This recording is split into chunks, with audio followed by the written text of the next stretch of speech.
What's up, guys? My name is Zach Harris. Welcome back to the channel.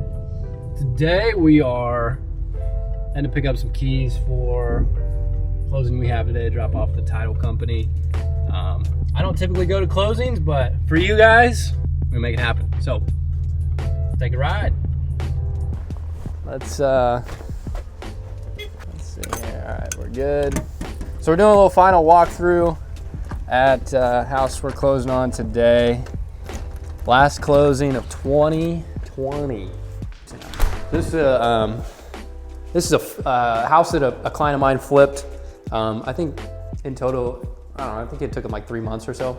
But it was a really light rehab, came in, did some small things. So usually before we sell a house, either the day before closing or the day of closing, we'll just come in, take a quick walkthrough.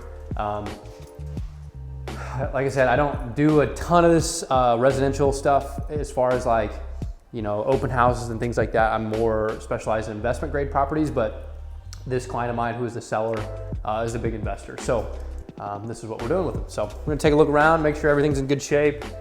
No leaks or anything like that. And should be in good shape. There was one house, actually it was this one. We were under contract once and we came in here and there was like the toilet had overflowed and all that stuff. So just wanted to come back through and make sure everything was in good shape. Sometimes they will, they'll open up all the cabinets when it gets cold out so the pipes don't freeze. It's just a thing we do in the Midwest when it gets super cold. But everything looks good for the most part. So we're gonna take the key up to the title company. This is actually the first deal that I have done with my managing broker, Chris. We've been working together for, I don't know, 3 years now, 3 years and some change. But yeah, it's kind of funny how this is literally the first deal we've worked on together. So he brought the buyer, I represent the seller, and so we'll get this one wrapped up. And we got a busy next week, first week of January. So I've been pulling like 18-hour days. So lots of fun, but yeah, so let's head on out. Do it. All right, so today, like I said earlier, we're talking about Dave Ramsey and really why I don't agree with everything that he's telling people. He's a big personality. If you don't know who he is, talks about financial literacy. Yeah, I can say it.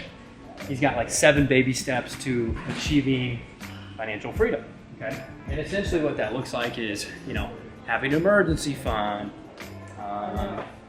6 months of expenses, paying off all your debts, paying off your home early, and he like makes debt up to be this like horrible thing. And personally, I don't agree with a lot of what he has to say.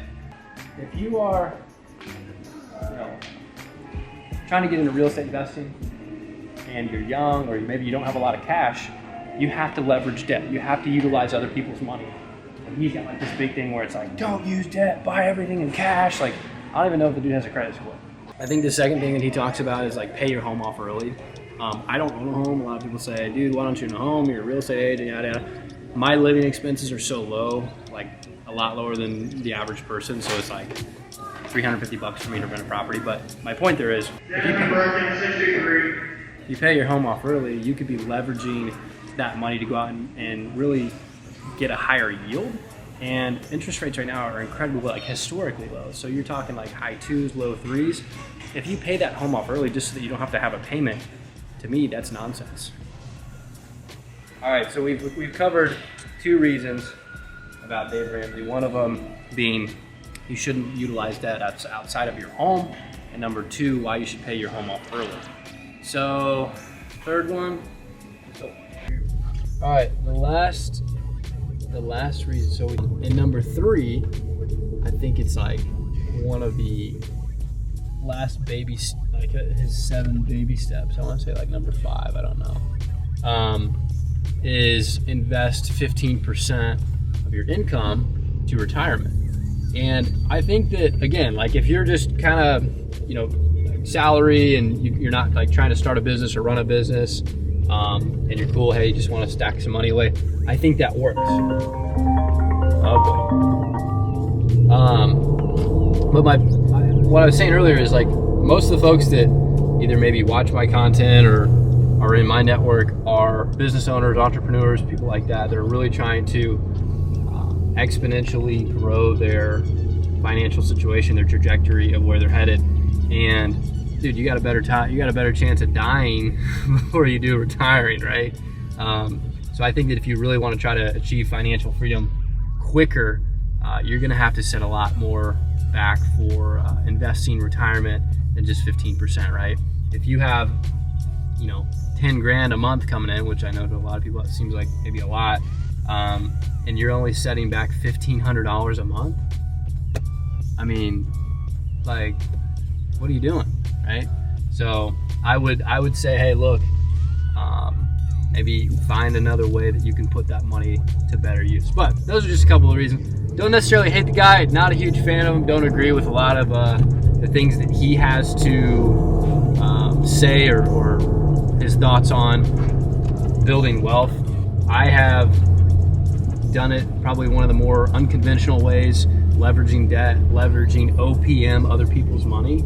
And I think there's a lot of people out there that can go and do something similar to that, because I didn't reinvent the wheel. It's not rocket science. So for whatever it's worth, that's my 2 cents on Mr. Ramsey. What's his saying? Live like no one else so you can live like no one else, or something like that. But you can't save your way to wealth. You got to earn, you got to invest, and you got to repeat. Talk the cycle, baby. See you at the closing table.